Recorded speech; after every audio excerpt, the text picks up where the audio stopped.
Go live. Are we live? Sam, will you check the stream, please? Just to double check. We probably are live. I don't know why OBS keeps doing this. Not live yet. I will let you know once it goes live. Yeah, it says live on mine. I know. It's just not. I think it's live on the OBS, but it's not live. Yeah, I think we're good. People who are watching, do us a favour. It says excellent connection live. We're good. We are fantastic. We are live. Good evening, everyone. Welcome to Unfiltered Live. We have a packed Saturday night and plenty of topics to get into. Shreyas, Sam, Aaron, and Chivy join me. It's like Christmas Day almost. I can't remember the last time this many people was on. So, yeah, really interested to get into a lot of stuff. But before we do that, obviously, the final of the FA Cup has just finished. Man City have lost 1-0 to Crystal Palace, a trophyless season for them, which is very interesting.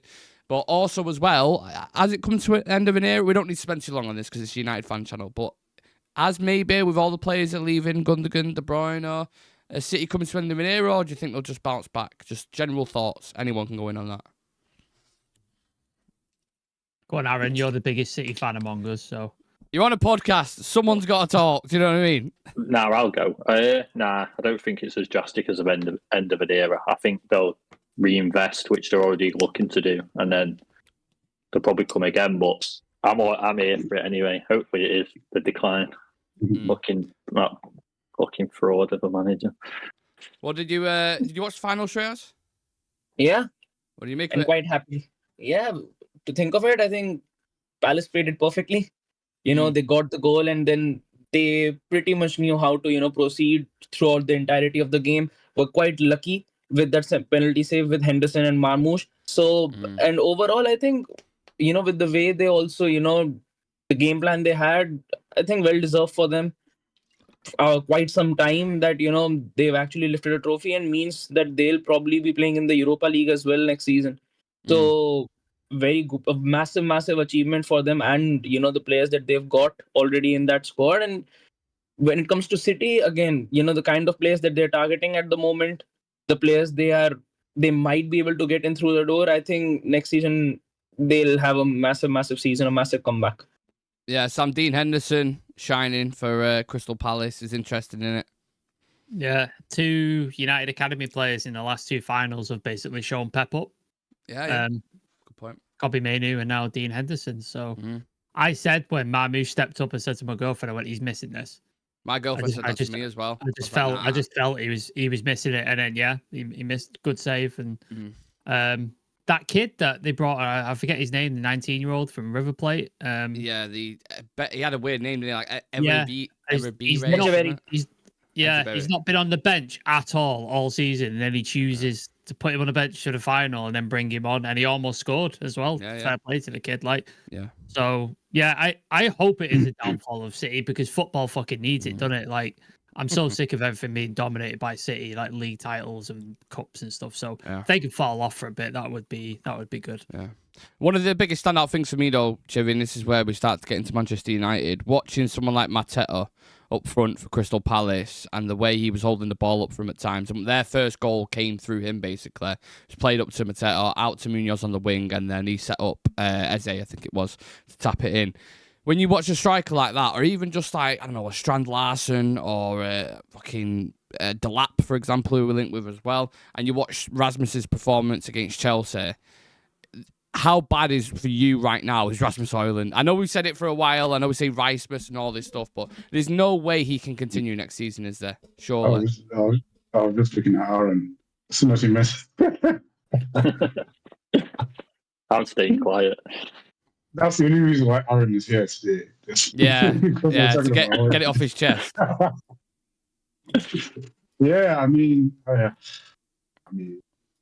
I've spoken too much about Højlund. You guys know I've been talking about this for quite some time. So it's like there's nothing new to add. He's just not the right fit for the system. Like he can't just. The responsibility of this number 9 role that we're playing is just way too much above his pay grade. Like he can't deliver. And it's interesting in the chat today. Someone mentioned Mateta, and Sam said some United fans were like raising their noses at him. And I have to come clean because I'm one of them. Because when I heard we're linked to Mateta, not that I think Højlund is better, but I was like, Mateta? Initially, that was my initial reaction. But then after a while, when you start to think about it, like the role that he's playing, and I didn't even watch today's game, but the kind of striker he is, is the profile of striker that we would want, literally. Because what we need is a type of striker, so Mateta, Osimhen type of striker, where you're going in, and then Van Dijk is saying to Konate, is like, I'm going to need you to give me an extra hand here, But then when he faces Højlund, it's like, yeah, don't worry, just take care of whoever else. I've got him. Yeah. That's how defenders work. Like, once they know they've got you, they've got you. And you need that sort of bully in there, that sort of a presence. But Højlund, man, and even with Delap, like, I think he's a brilliant player, but I really don't think we have any business looking at the young striker to play number 9 in the system we're playing.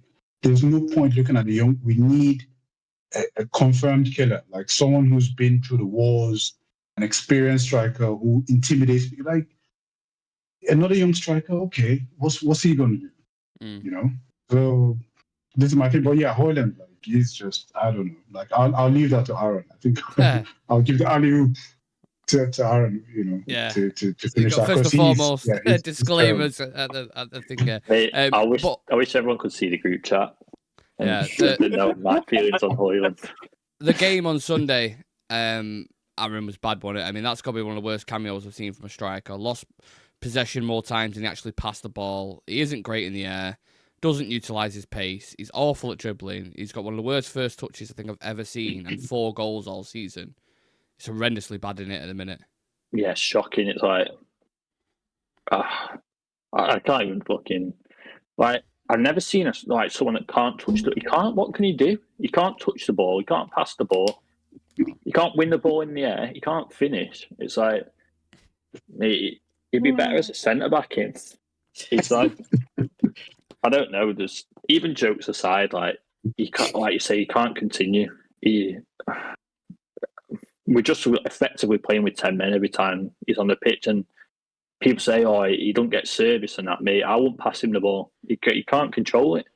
No. If I was playing football, he would be my last option, to give the ball to. And whether it's the inexperience or the weight of the shirt, but for me, it's just the actual footballing IQ and ability. For me, he's probably better off in a league where you've got a lot of time to run in behind or not. You don't really have to touch the ball much until it's going in the back of the net. But in the Prem, he spends more time trying to wrestle his defenders, and he'd be suited to UFC contract him, something like that. But no, I agree with Chivy. We ain't got no business looking for a young striker. It has to be experienced. Someone like Osimhen or Mateta, just someone that's going to come in, and we need that presence, someone that's going to bully a defender. And like you say, if he's come up against Liverpool and Virgil and Konate, I'm more worried about him. The way we play with 2 10s, we would get at a team then. But yeah, Højlund, I don't want to speak about him anymore, to be honest. I'll let Sam speak about him or something. It's like we're passing the parcel to slag him off. And I don't want to make this as like just a fucking drilling, because we all know he's shit, right? It's as simple as that. He probably knows it himself. We haven't got any other option. He's played almost 50 games for United this season. Almost 50. And scored 4 fucking goals. Like the strikers we were just alluding to then, Sam, Mateta, 14 goals, Delap, 12 goals, Strand Larsen, 13 goals. Like, even if they're not world-class options, the comparison to him as a player, even if it's for a season, I'm not saying, like, make them number 1. I would rather have both, right? I would rather bring in an Osimhen and a Delap, for example. But it would still be a huge improvement, wouldn't it? Yeah, I think there is a player in Højlund, but like Jivy says, in this system, he's next to useless. He's next to useless because we need a strong player who can hold the ball, who can link play, who could also make runnings behind, and his finishing has to be like lethal. And last year, his finishing was actually pretty decent. Like, he didn't get many opportunities, but he put them away. You do say that, but remember the amount of times that he missed big chances, or he'd be on a one-on-one and he would hit the post. Or I don't think he has that instinct to, like, every striker in the Premier League or whatever like you say, whether they're a top striker or they're not, they have that. Every striker should have that instinct to find the back of the net, and I just don't think personally he's got that. I think this year it's fallen, but I don't know whether that's the confidence or whether that's the system tweak and change. I don't know what it is, but it's just completely disappeared out of him. Like he doesn't have anything in him. And you look at Mateta today, City had 90% possession in that first half. Didn't like Crystal Palace. I don't think they got across their own halfway line until the goal. I don't think they were in their own half the entire thing. 15. And then literally, they picked the ball up. They got it to Mateta on the halfway line. He held the ball up. Munoz running down that side. Eze down that side. He picks it up. He does one defender. He slats it out to Munoz. Comes across. He dummies it. And it goes to Eze in the back of the net. He was involved in the entire thing. Like, the entire thing. It's like, that's not happening with our strikers. Our strikers are not doing that. Like, we're just not involved at all. And I just think he's now a hindrance. Like, when we go to play Spurs, if he starts up top, which I think he does, we're playing with 10 men. It's -1. I've been screaming this forever. I've been saying it forever. It's -1 when we play with him. We lose one player when we play with him. That's what it feels like. And it's what the kind of striker that we need is someone who would need like 2 defenders to be marking them. Like we need, because what that does is that then allows other players, other like quick thinking attack like Bruno, like Ahmad. Yeah, you sense opportunities and you take those up there and run him behind, but he doesn't do anything. But yeah, we've said all that already. Imagine though, as a centre back for any team, I'm talking even Southampton or Leicester, and you see the team sheet and Højlund's on there, you've got an easy day. You're not even worried. No one phases him at all. Yeah, there's loads of people joining in the chat and loads of comments as well. I will get into them, and please do if you can smash a like on the video and subscribe to the channel. Getting close to 15k, man. So if there is anyone new in the chat, you know what to do. Obviously, the more pressing issue at the minute, Shreyas, is we've got a final on Wednesday. If you're a manager right now, just thinking with clarity and focus, and not just buying into fan opinion or whatever it is, do you still start him in the final, or do you take a risk and a gamble and you try a false 9? And also, who would be in that position for you? I think right now, one of the biggest issues is to even try a false 9, you need another option to play in there. And when you look at our attack and you look at the options that we've already got, we're quite depleted when it comes to the options. We are still massively suffering with injuries. You still don't know how he'll be using Mazraoui in that game. Maybe Ahmad actually shifts onto that right hand side as a wing back. He shifts Mazraoui as a right sided centre half. So there are still a lot of things to look at, because the biggest problem is even the only false 9 I think he could use and could actually work is Bruno. Because apart from that, no one else even has the experience to actually play as a false 9 in a final or even in the biggest moments.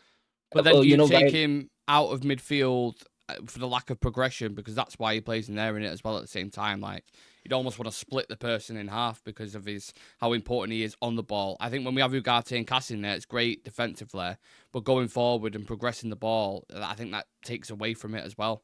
So it's kind of like you're damned if you do, you're damned if you don't.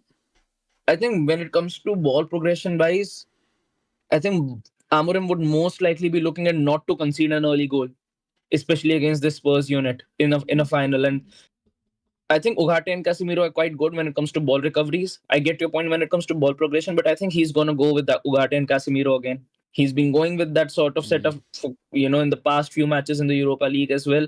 And I'm quite sure he wants Bruno closer to the goal, because if Bruno is not closer to the goal, other players besides, I don't even know in what capacity he uses Ahmad, but Bruno is your, sure shot option that if he's playing as that number 10, might get you a goal or an assist. There's a big, better opportunity for you to get a goal or assist with Bruno being in there. So it's going to be tough, but if Xerxes was available, probably he would have started him in that false 9 in this game for sure. But the whole point is the only player who could play in that position is Bruno as the false 9. And Bruno is so key to this system, whether it's as a box-to-box midfielder or like the inside 10, that it's a big issue for us to accommodate someone else in that position. Well, one of the names that's being chucked in the hat, Aaron, is Harry Maguire. Do you think that's a serious option? Nah. I mean, You probably Is get he more better out of him. in that area though? That's what I mean. Like that's a he's more of a threat. And you look at striker and how much of a threat they are. And if I was a centre back and I was marking Maguire, knowing that a long ball could come in, stuff like that, you'd probably be more worried than that than a striker that he's going to touch the ball once, fall over, or he's going to give it you back straight away. But yeah, I can't see Maguire playing. It's too much of a risk, man, in a final. Like, that would be such a curveball, that wouldn't it? Yeah. Can I just say, Nick, he is second in the poll that I put up, by the way. Is he actually? He's second, yeah. Wow. So he's actually... I wouldn't personally do it. I think the reason why Maguire is effective is because teams towards the end, especially if they're in the lead like Leon was, let's say, for example, they start to sit back a bit. So you push Maguire on, you get him into the box, he wins headers, you get second balls, and that's why it works. If you're starting from the off, I think the back line will start to just push up automatically because he's not running in behind, is he, Maguire? He's not fucking those little inverted runs. So that's why I don't think the concept works. But there is a lot of noise about that at the minute, which I thought was why. It's kind of like the Fellaini effect with Mourinho. Mourinho would get to 75 minutes or something like that, and then it would be a stale game. You'd think, right, get Fellaini on, because people are tired of that as well. Not defenders aren't switched on, or there might be that split second late to get up in the air and. But we couldn't start with it. I'm sure. I remember what. Do you remember one time? I think Liverpool. Who was that centre back that they threw up front one game? Was it like Stephen Corker or something like that? They're so mad. Christ. And they actually started. They started him up front, and it was just terrible. Yeah, it's more of a latter thing, innit? The Fellaini thing was interesting that you brought it up because I was listening to something the other day. I can't remember who it was, and he was going on about the final because obviously Amorim. I think he watched Mourinho's final or listened to like a thing on it, and he was saying he went directly to Fellaini because of the way Ajax press, I think it was. So it just breaks that press instantly when you can play into someone like that. And obviously the way Tottenham press as well is quite aggressive and quite on the front foot. So I don't know. I don't think it's going to take a page out of Mourinho's book, but I just think it was interesting. In regards to the summer, Chive, is it just as simple as we move him on? Will we even have a buyer? Do you send him out on loan? Are you just being ruthless when it gets to the summer? Well, we need to be ruthless and decisive in the summer as well. So, but the thing is, we've got Ineos who are supposed to be the specialist in this sort of thing. I don't think it would be that much of a problem to move him on. It's just how much we can get for him, and that's where the decisiveness comes in. Are we willing to take a loss and just move on, or what are we trying to do? I think I heard at some point that it was like we're looking for like a loan or something, and then I heard Juventus were interested. Or why does that happen with every club, innit? Every club. What's that? Like when we sell a player, if we buy a player, he does pretty shit at United, and then it's like we've got to loan him out and then pay his wages, and then there's not even an obligation involved in it. Always. That's because that's because when we're loaning them out, like they're not really in good form. I mean, they're literally the other club is doing us a favor. Really, by taking them. So I think it's just that sort of thing with Poland. I don't know how much we're going to get for him, but we have to. The thing is, we don't have time right now. Like, there's no time. Like all the other clubs, we could get swallowed really, really quickly in this whole thing. Pause. But like all the other clubs are really, really gaining on us now, and we could end up in a situation where we wake up one day and we're AC Milan. Like we really can't just fight back, get back in the top 6 like we used to do. Oh, when you said that, then that hit me. Then the way you said that, like, because you think about AC Milan now, you think, Sam will know all about. He's absolutely obsessed with him in the earlier days. Yeah, you think about how good they was, and how good they were, and then every year they get, and they were getting players. They were getting players, but they just couldn't do it. They just kept getting the wrong manager or one thing or another. Yeah. They just never found themselves back. And every year they would slip further and further and further away to the point where they're not even playing in Europe. Juventus, another one as well. Obviously, giant club. Yeah. Been nowhere near it past couple of years as well. So that's the thing. Roma's another one. Like Roma stank too. Roma slipped up. Yeah, exactly. He won the Europa League Conference, the first trophy in 30 years or something? Yeah. And what used to save us at United was we had money, but that's not that's becoming a problem now. And now we're skin. Now we don't have money. Now other clubs we can't even buy their players for 40 million. Like we'd have to come up with some big big money to get some players from there. And the players haven't really asked about coming to United anymore, really. Yeah. So this is the thing. And then you're trying to sell a player like Højlund, and the only clubs interested are like in Italy, and they do not pay money. Like they will pay the bare bones, for players like Højlund. So because they know they're really smart and they know we don't really need him. They know we're trying to get rid of him. That sort of thing. So it's a big thing, man. It's a big gamble. But I know we're all having to go at Højlund and all that. But if the manager should at least take some accountability in this, because you have a group of players where they have to play to your players' strengths. Now, if it doesn't fit your system, I kind of get it. But then, if we're going into the final and you're still playing a certain way that hinders some of these players where they can't really play to their strengths, it's one game. What are his strengths, though? He hasn't got any. Well, we saw that last season. Didn't he score like 16 goals last season?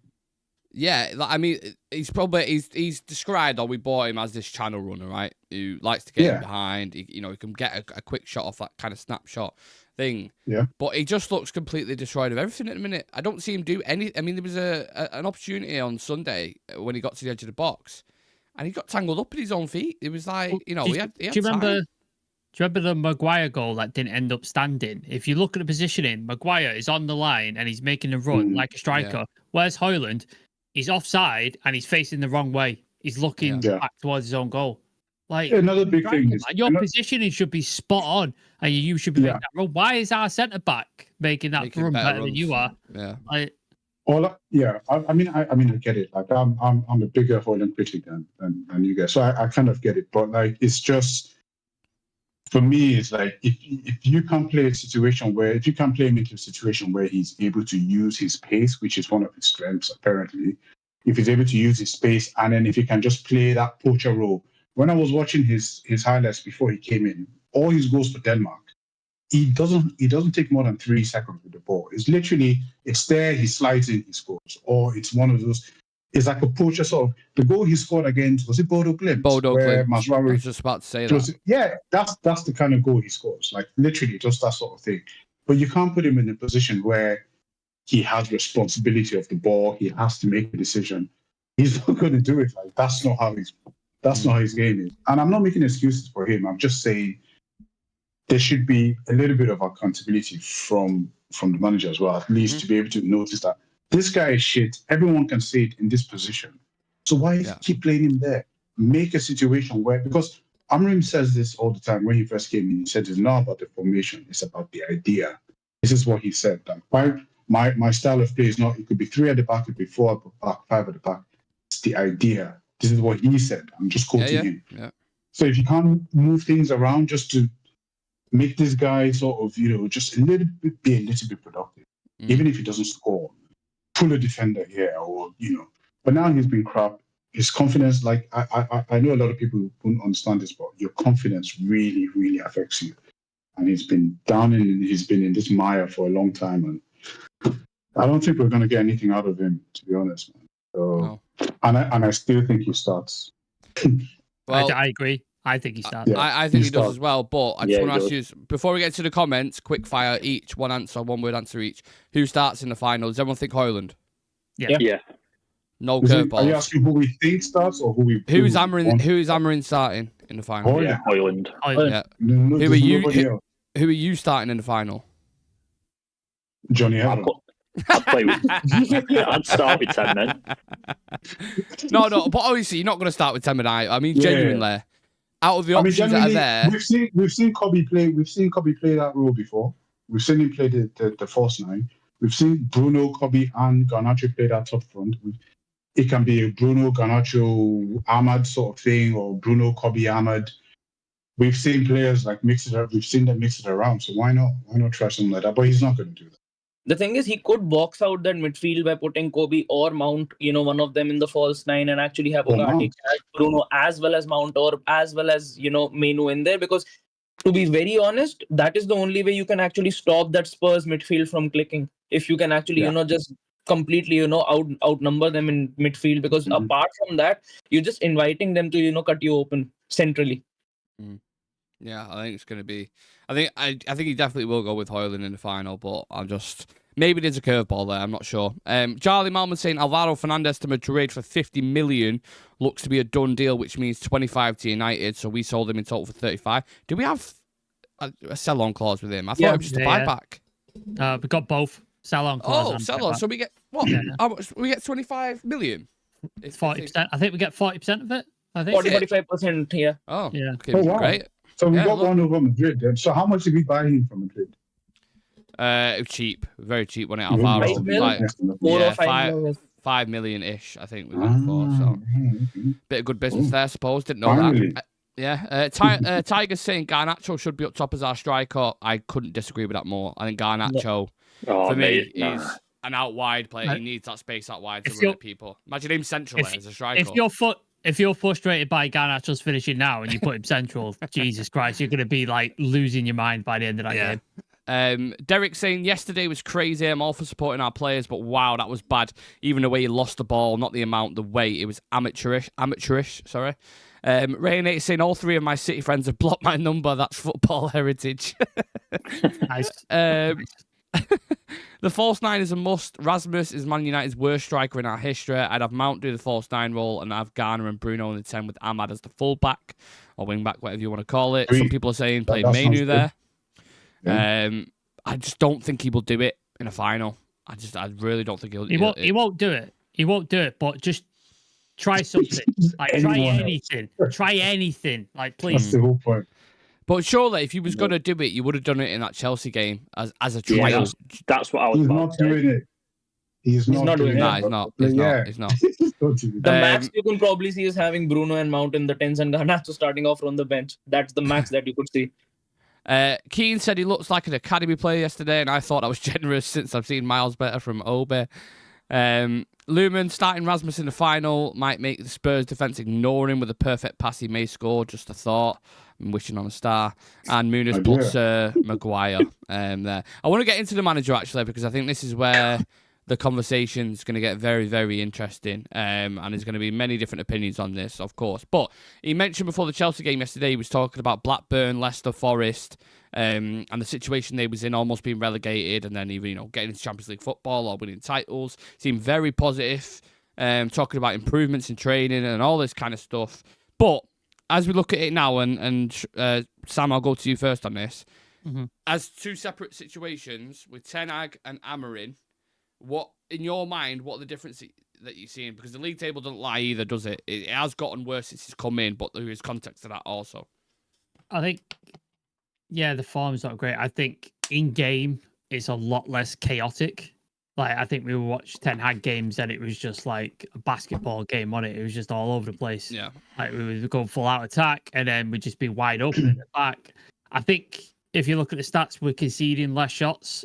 And the XG's gone down like against and stuff like that. So I think we're a bit more solid defensively and it's less chaotic. We have slightly more control in games. I wouldn't say as much control as I would like to have, but it is slightly not better. Chivy control, is it? But it's, not Chivy. Chivy dominatrix. Is it dominatrix he mentioned? Shreyas was a dominate. Was that Shreyas? Shreyas was yeah, it's not that level.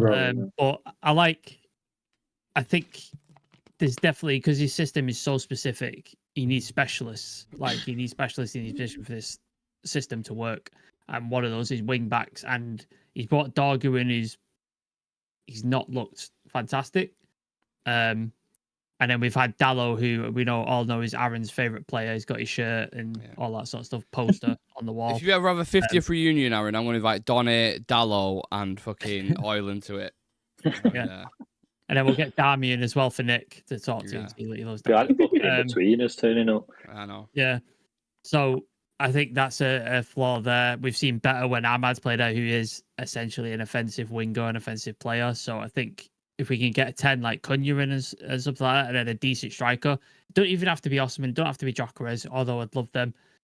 Mateta, that would do. Like just somebody who can work it and like play with the 10s and link up and stuff. You'll start to see a lot more because there are signs there. I just think this season, the results have gone so terribly and mistakes as well. Like Onana's made multiple mistakes, which hasn't helped us at all. and then we've got a forward line that doesn't score goals. So you combine those two together, you're gonna have a fucking shocking season, like an absolute shocking season, and we have.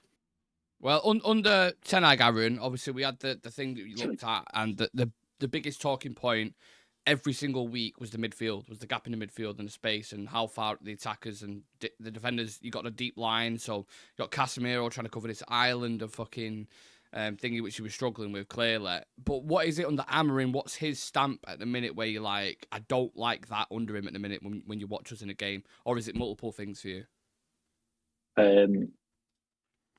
Yeah, it's multiple things. The main point I don't like about him is what he's saying, to be honest. I'll get onto the play, but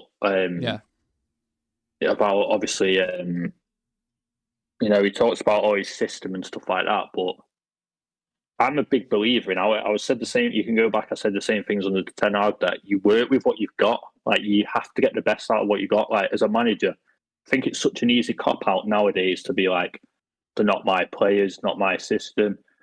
If you take a management job at I don't know, say wherever you work, fucking Tesco or something like that, what are you going to do? Rip out everyone underneath you because you can't manage them people? It's just not realistic. I think he's talking about, they don't suit my system, they don't play my football. You change to adapt to what you've got and then address it next season. For me, when the results are going that bad, at first I was like, yeah, play it. But you got to be a certain point where you think, do you know what, this ain't working. And I could have told you 15 games in, yeah, it's not working. Where's the thing out of coaching gone where you can't improve a player anymore? They either don't suit your system and ain't good enough. I get that. I think that. Do you know what? They're the questions that are being overlooked and that need to be answered, because what player has he improved since he's come in? And people say Ahmad, and I'm not taking Ahmad because he barely played under Ten Hag, so he's not. He could have played like that last season. I would throw in. I think Bruno has refined his game a bit under Amorim. I think he's become more measured under him and not hitting as many Hail Marys and the kind of things. I'm not saying he's a complete player by any stretch of the imagination. But have we not seen seasons like this from Bruno before? We've seen better. Well, consistently. Exactly. That's what I mean. Yeah. Not 20 goals and 20. I know he got in his first season under Ole, he got the 28 goals and 12 assists. But as an overall playing, I don't know. I don't think he's been better under Ole. We've seen he was more consistent. I disagree. No, because Nick, you just look at the stats and say he scored this and scored that. No, I'm not saying stats. His stats. Play, sorry? His stats was better under Ole. His stats were like 28 goals or whatever it was. His stats are worse this season, is what I'm saying. But my point is, his overall game, I think he's become more refined at the minute watching him in a midfield role than he was under Ole. He was getting it to him and then pinging it straight away. Every time. No. I feel like under Ole, he was a lot more effective in he was getting the play moving quicker. He just seemed to be everywhere. Now people are forgetting the start of the season. People are saying, "Oh, he's going missing. He's not having his whatever." He has turned it on. Don't get me wrong, he has, and he's been our best player. But I think we're comparing it to how shit everyone else. And they say me saying he's had a bad season because he has had a very good season, but he has been at a higher level for me. I'm not knocking him. I'm not saying he's been shit. I'm not saying he ain't been good enough. Because he has. By anyone else's standards, that is a good season and that. But I feel like he has been more effective. When we had him, Rashford, Martial, Greenwood, mate, he was unreal then. That's because he was the main 10 as well. Obviously, the system kind of depends. He was the main focus and central attacking. Yeah. A lot of the games now, he's been playing deeper, like I've been saying. He's been playing in the midfield. And he's still 20 goals and 20 assists nearly, I think, whatever it is at the minute. It's fucking outrageous. Incredible season. But we can part that aside because we can speak for Bruno Fernandes. All right, Bruno, who's already an established player. Not. Who else has improved? No, that was the only player, honestly, that I could pick up and say, I think, for me personally, I think he's refined his game a bit more. But you look at all the other players. Mainu looks like he's gone backwards. He looks worse. He looks worse. I mean. He looks lost at the minute. Mainu. I'd say Maguire's improved. Garnacho ain't improved. No, this season. I'd say Maguire's improved. Maguire's been one of our better players this season. And I'm like that with Maguire. Last season, last season, he had a first half, he was a bit poor, and then he started having a bit of a sort of. But I feel like that's the formation, because I'm not making excuses. I'm not trying to say Amorim's not a good coach and that he can't improve a player, but you look to England as well when Maguire was like at his top form. He was playing in a back three for England. I feel like Maguire, and then he's got two holders. I think when he's protected, he's a good player. Like Casemiro? Under previous, who? I say Casemiro. Well, yeah, Casemiro in comparison to Senag. What was that system again? Casemiro's first season was way. Casemiro's first season was by far better than what he's playing. No, but he was great in the first season, but last season he was poor, and then this season he's been integral. He's been really good. Yeah, when he has changed the system again. Yeah, it's just a slightly better system for him this season, which is why. But it's not. I wouldn't put that. I wouldn't say Amorim has improved him. To be fair, I'll wrap up on Amorim, but I'll just say this: in the first 5 games of next season, if he loses 2 of them games, mate, I would have him out the door. Interesting. Shreyas, go on. I think under Amorim, I still remember when he just came in, Casemiro didn't even start for like 15 or 16 games. He used to prefer, having the likes of Ugarte or Minu there, or Ugarte and Collier there, for that matter, in quite a lot of games. And it wasn't until, Ugarte got injured, Collier got injured, Menu got injured, that Casemiro got the call-up. And there was this one game, I think, against Ipswich, where he played Casemiro and Eriksen together, and it was absolutely pathetic to watch them in that double pivot. But since then, I think Amorim, even when it comes to, using Casemiro in that midfield, he has refined his role a lot. It is much more different as to, what he demanded from him earlier on when he used to play in that double pivot. And now, because, there are certain areas where Casemiro is still one of the best when it comes to this team, when it comes to making those diagonal balls into the box, just pinging the ball directly into Mazraoui or to Bruno or to Ama to actually, just increase the width of the play while you're building up the ball is quite good. And ball recoveries wise, when he's got someone like Ugarte or someone like Bruno beside him to do the leg work, it's much more convenient for him to play the way he does, because he doesn't have to, be covering like the entire space of the ground every single time we are getting hit on the counter.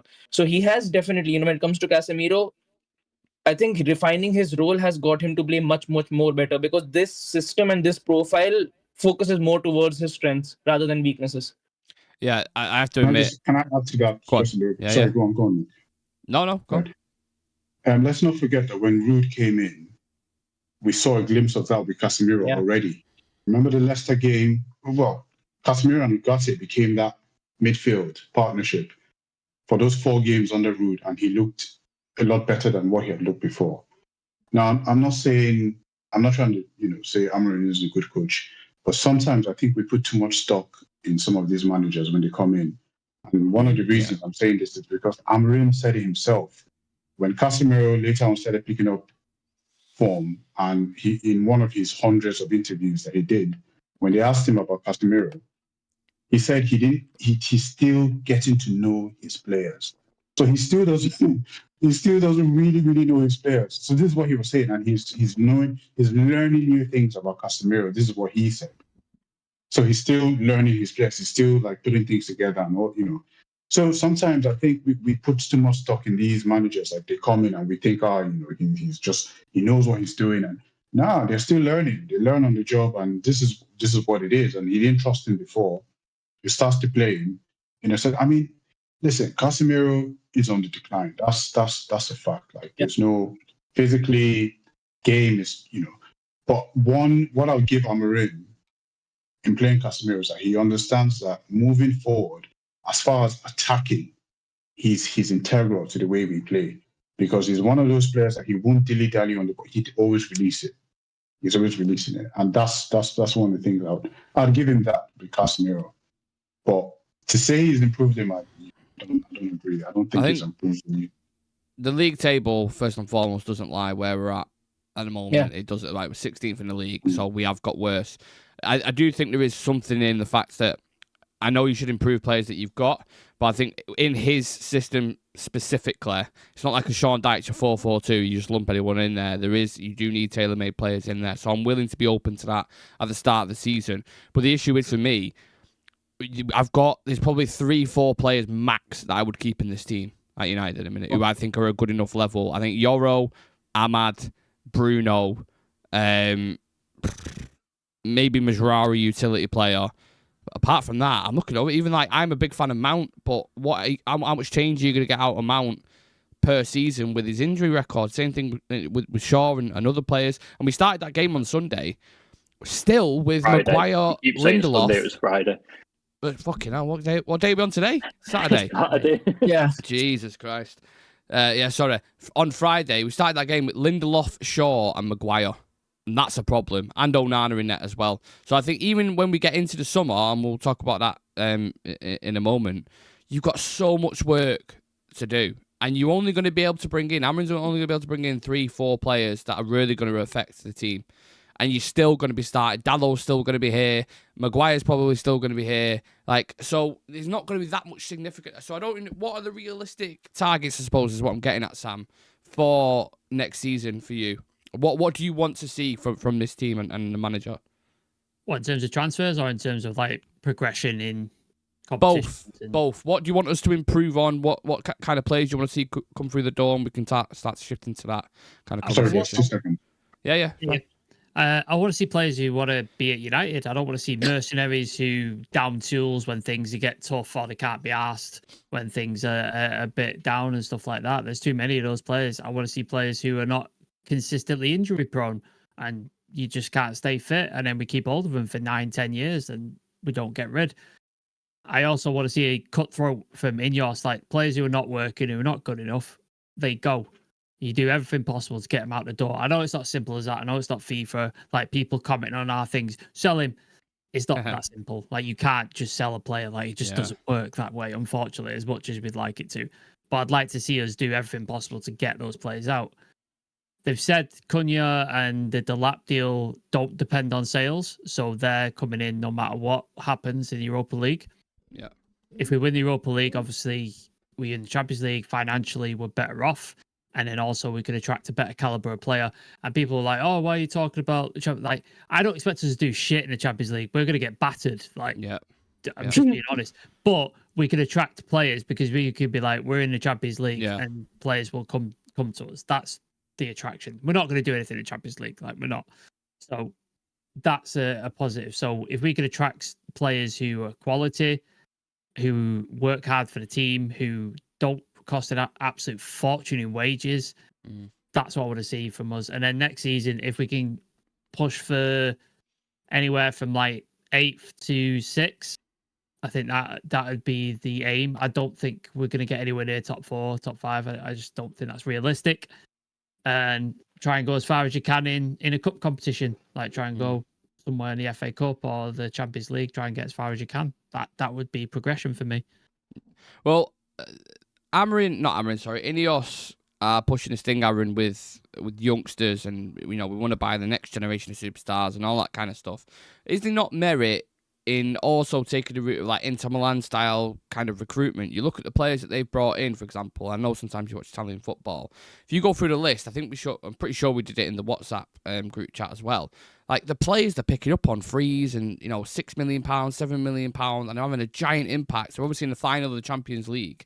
So are you all for Ineos's recruitment style, or do you think they need to box more clever as well, maybe in the free markets, maybe some more experienced players? Because there seems to be a negative connotation with any time you're buying experienced players these days.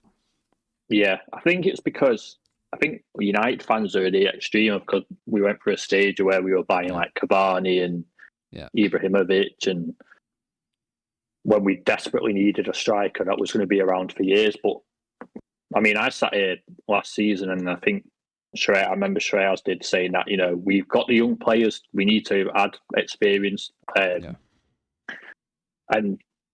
for me, that's what I would be looking for more than young players, because we need results, and, a young player needs time to bed in and, find their feet, and, a lot of them aren't a finished article. So for me, I'd be bringing in experience. That would be my main. Maybe bring in Delap, who's going to be what your youngster. But apart from that, I would be bringing in 25 to 30 age-wise now, because we need results. We can't have another season where we're mid-table or no way we can finish bottom half. I would not accept bottom half at all next season. Like even if it's 11th, they still. It won't fly that, will it? With the fans, definitely not. If it's like, oh well, you've had a summer window, it doesn't matter. Like you've still got quality players on a lot of money at the club. You should be finishing in the top half, fucking regardless. Yeah, like that might like not his system or took over like a broken team. That will only fly for this season. Like next season, even 10th, like Sam said, we need to be 8 to 6, and that's going to be a fight itself because we ain't going to have the team. Like you say, they're saying all the players aren't good enough. What, you might get rid of like 5 of them, if that. Yeah. So for me, I would be looking at. Go on. If you look at like Brighton, Bournemouth, Brentford, those players are recruiting better than we are, and they're getting better players in, and they're not just going to sit on their hands this summer. They're going to buy players. They're going to get people in. Like Bournemouth have just sold Dean Howson for 50 million. Yeah. They're going to go out and get 2-3 players for that amount of money. Spend way less than that, and they're going to be quality. And but that's I don't think we can go to that extreme of like Brighton where we're recruiting that young and they need a few seasons, because the expectation of Brighton and the expectation of United are like chalk and cheese. But like I said in the chat before, I think what we're going to have to do is look at talents, maybe not too young either, but like solid players from maybe like the Bundesliga, Serie A. Would Cherky fit that mould, potentially? Who sorry? Cherky. Would he fit that mould? Obviously he's young, but for 20 million... Is he that young, Cherky? I thought he was 25-ish. No, I think he's 21. Oh, is he young? He's only like 21, isn't he? Yeah, I would. Fair enough. But for 20 million or 25 million, what you were saying, in today's market, that's no risk. But we can't be going out and buying like 60 million for them sort of players, or we're going to have to look at players that have got a bit of a reputation.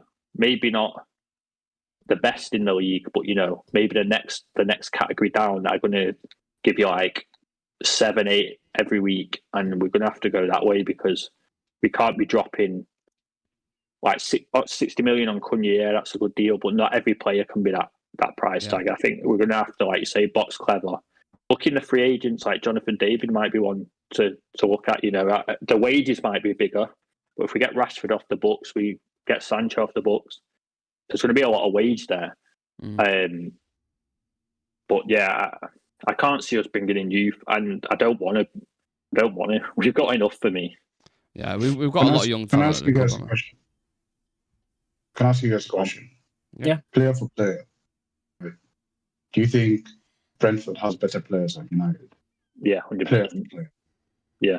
So their players are better than ours? Yeah. Defensively, I would argue no. No, I don't think so. Goalkeeper, Fleckett is better than Onana. I think they play. I think they're coached better. I think Thomas Frank's been there 5 years. Yeah. I think they're the coach. This is it. I disagree. But they have sprinkles with Visser and then Burno. Way better. I think they've got way better players than we have. Norgard's not a better player than Casemiro. He's not. No, but if we went through their 11 and our 11, I think I would pick more of their players than ours. If that's fine. Based on what they've done this season, is the reason why you pick them, Aaron. Correct? Yeah. So who plays? Yeah. So if you look at basically what I'm trying to say is what Nick just said. Is they play better than us as a unit. I think we have to address the elephant in the room here, and it's because of the way we play. There's no balance in the team. We're not set up to play. There's no chemistry. I don't think.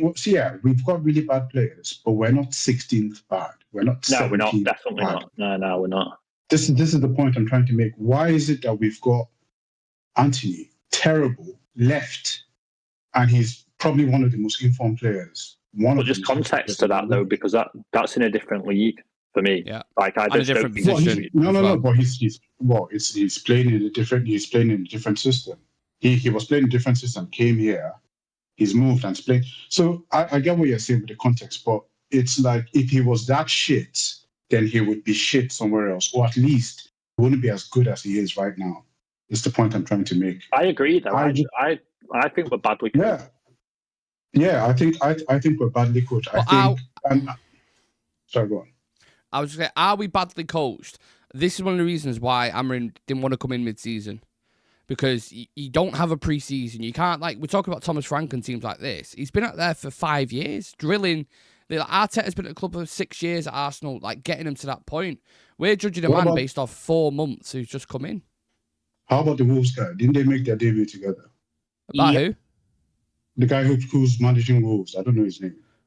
Oh, Victor Pereira. Didn't they? Yeah. But he came in using the system that Wolves already played. It's different, completely different. They already played a back three with wing backs. United have never done that in the history. Yeah. You know? So but then... Sorry, go on. No, I completely get what you're saying. I'm not saying... Here's the thing. I'm not saying Amorim out. I'm not saying sack him or whatever. All I'm saying is we have to look at... Like, I can criticize him without saying, cheer him off or send him away.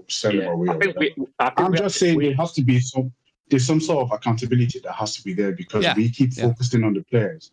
But I believe that if you create a system where there's balance in the system, you can get the best out of players. There's absolutely no reason why Mkhitaryan should be playing in the central midfield and it's the Champions League final. Mkhitaryan. Like, how do you have to find balance within a team? Like, Van Nistelrooy wasn't the best manager at all at United. We were still crap. But he was able to set us up in such a way that he didn't lose. It looked like an 11 when we played. It looked like an 11. Where is the pragmatism? That's all I'm asking for. Please, just give me just a little bit of pragmatism. Like Ten Hag did towards the end. Like he did that and we managed to run away with the trophy. So just change something. Just do something as a coach. It's not just the players. You have the tools. You have Mason Mount. You have Bruno Fernandes. You have Casemiro. You have Ugarte. You have all these players. But you're trying to tell me they're 16th. It's interesting, isn't it? I want to talk targets. I know plenty of people want to expand on that and talk about that, but we're getting near the hour mark. So I want to talk about targets, maybe a couple of players who, and the same question for people in the chat as well, which I'll get into the comment section in a moment. But when you look at this team, you've watched us play 50-odd games this season. Shreyas, I'll start with you first. What areas immediately are you sorting out? And obviously, I know some of them are obvious, but what kind of players do you want to bring in who you believe would actually change this team and have an impact?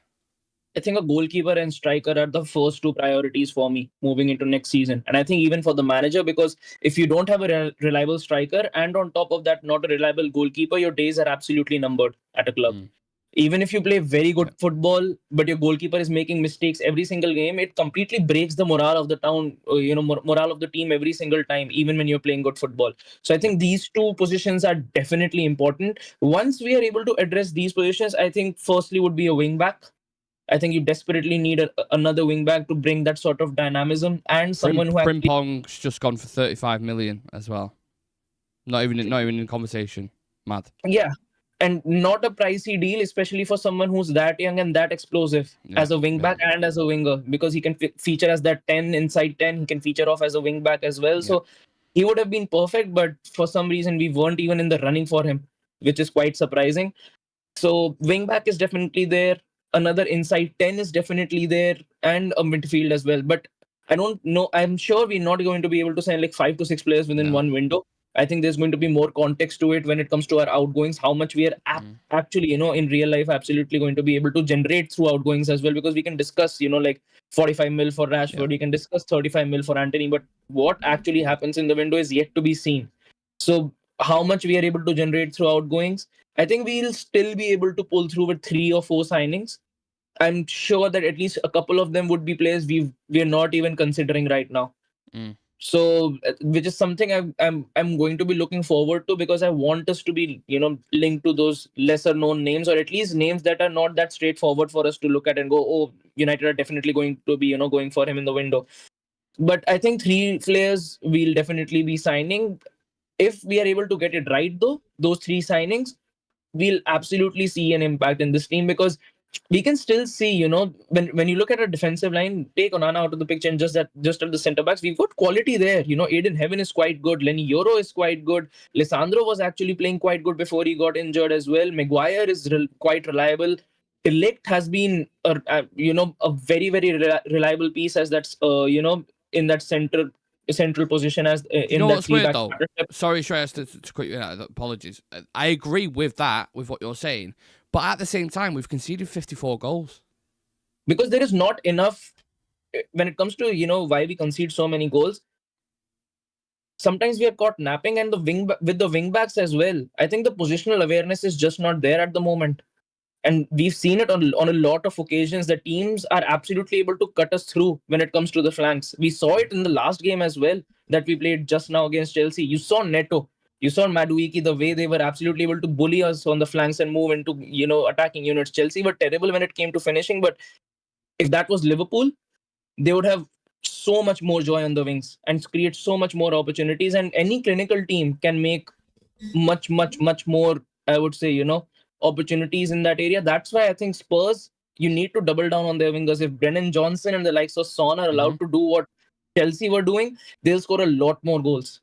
Yeah. So I think wingbacks definitely need to be addressed because all of this area is a collective, and this formation is so heavily reliant on wingbacks, because if your wingbacks are able to fit this profile, attacking wise and defensive wise, you're good. If they don't fit the profile, you lack in both key areas, and that is why we are struggling so much when it comes to conceding goals, conceding of crosses as well.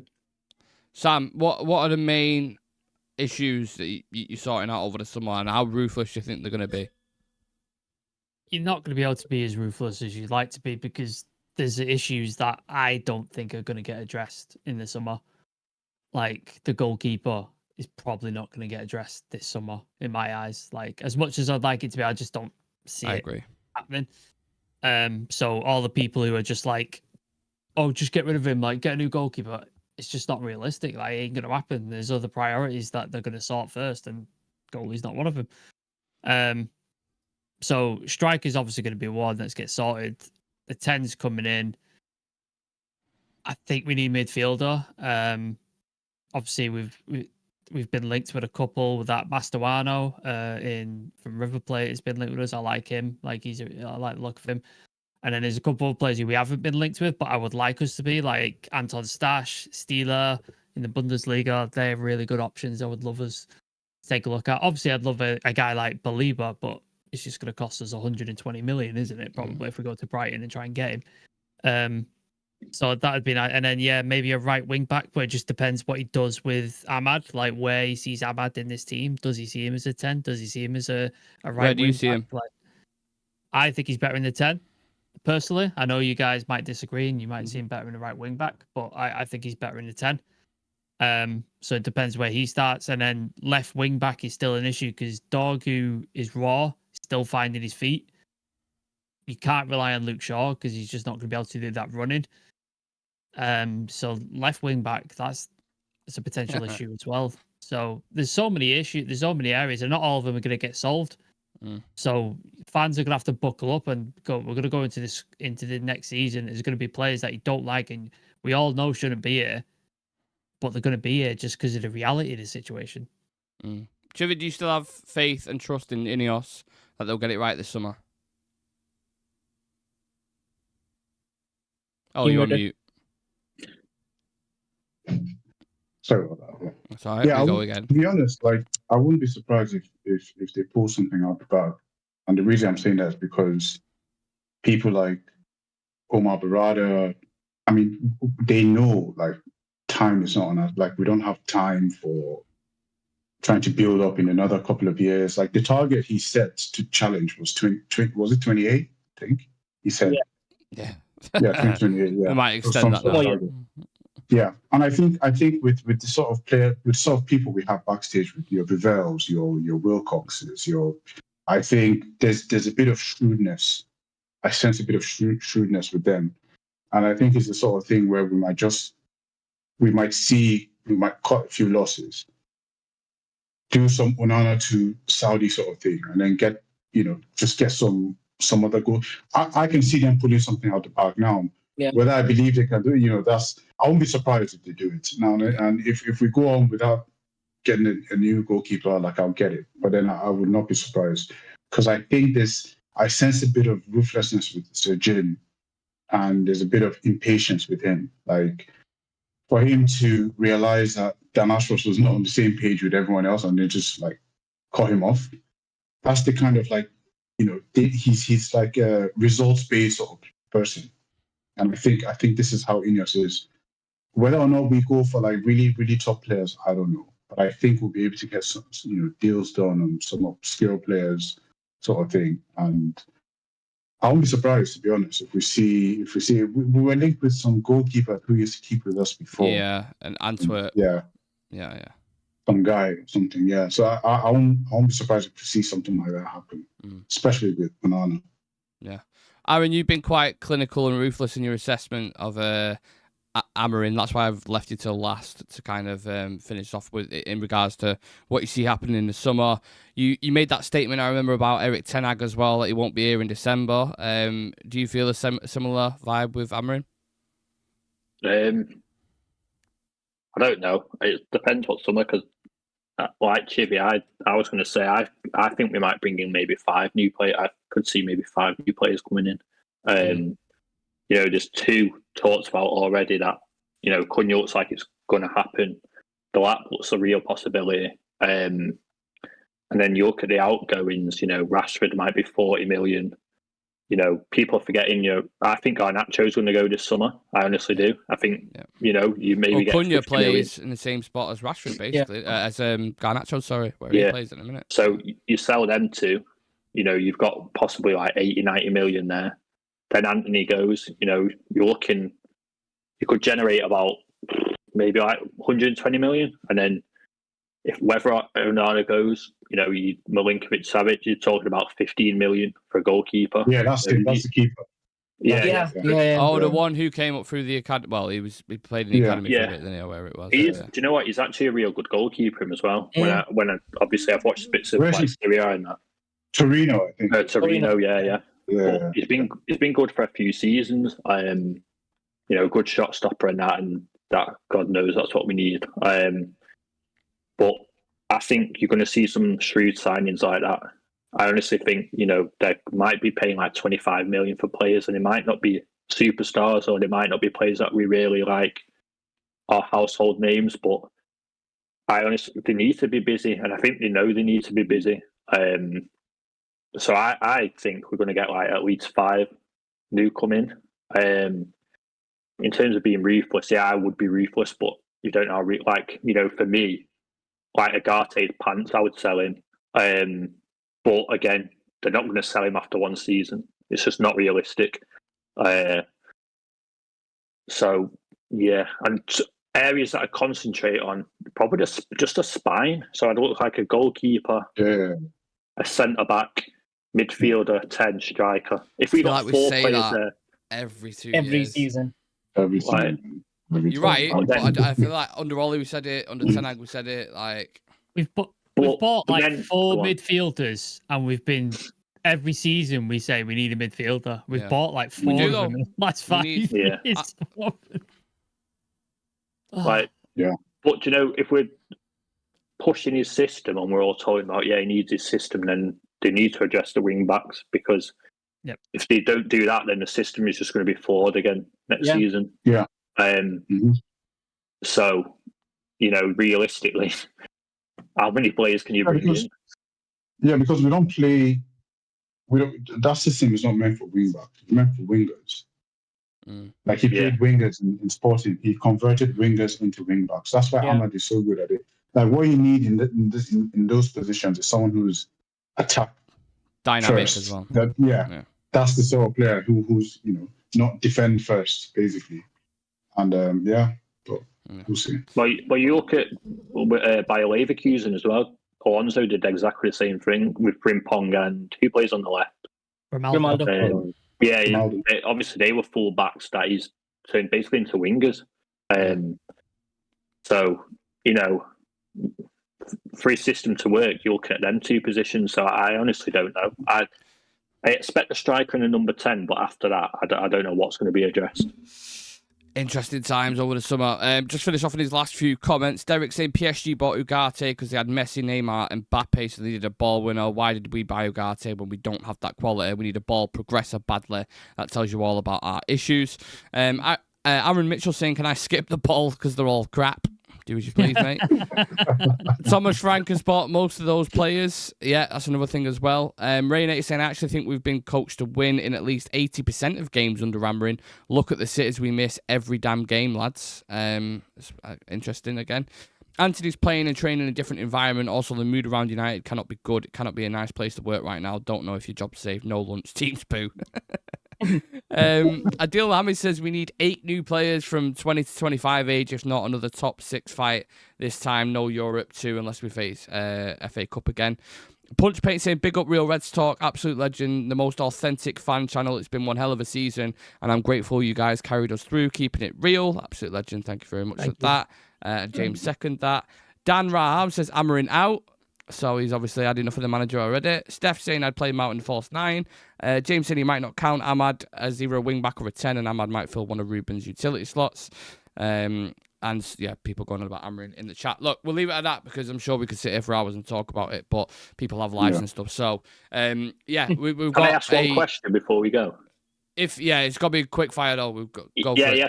To all of you, is Amorim going to be the manager end of next season? Are you doing that? Are you really doing that? I'm doing that. Oh no. Oh no.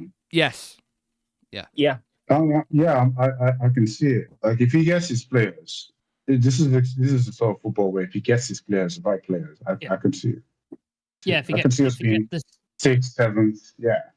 If we get the players in and the system starts clicking, yeah. If he's let down in the transfer window, then he'll probably be gone before Christmas. Aaron. I'll save mine for the predictions for next season. Right, all right. He's made all those answer it and then leaving it on a cliffhanger. Have you had a look at our predictions yet in prep for the end of the season? No, not yet.